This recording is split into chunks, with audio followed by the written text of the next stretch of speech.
What we're looking at here is how do we articulate truth to others, especially the truth of the preciousness of life and the evils of abortion. And maybe even in this scenario, we have someone who is really staunchly pro-choice or pro-abortion. And I would just add a caveat, there's not much difference between the two because pro-choice is a euphemism for abortion, and it's not a choice for the child or the father. And so it's got many misgivings within it. But as we do this, I think one of the best things anyone can do is to share who you are.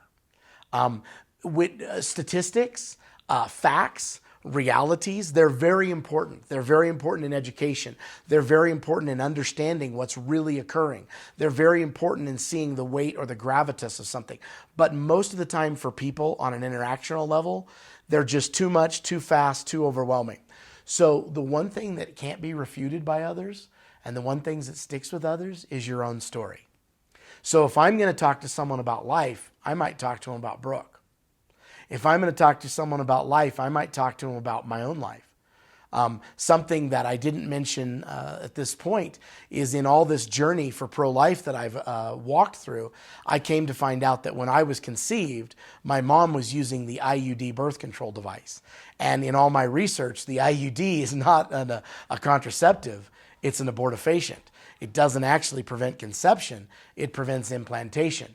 And so I myself was providentially rescued in the womb from a device that easily could have ended my life in the first week of that life.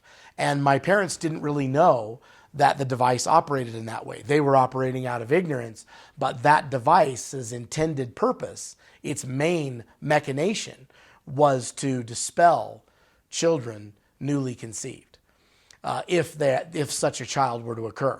And so this is something where I might talk to people and I might say, do you realize that I could have been lost in the womb because of a birth control device that's abortive?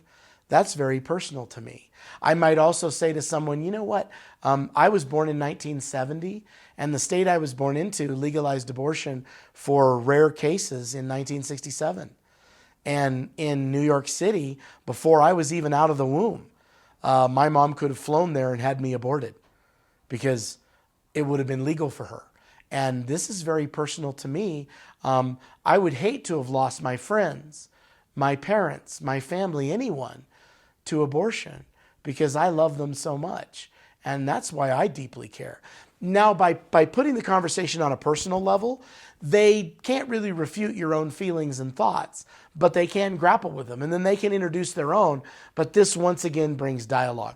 So if we're struggling for a starting point, if we're struggling for helping someone see our view, probably it's best to lead with the personal way in which this has impacted us or made us feel, rather than a statistical discussion of any of the other factors that come into play with abortion and pro-life.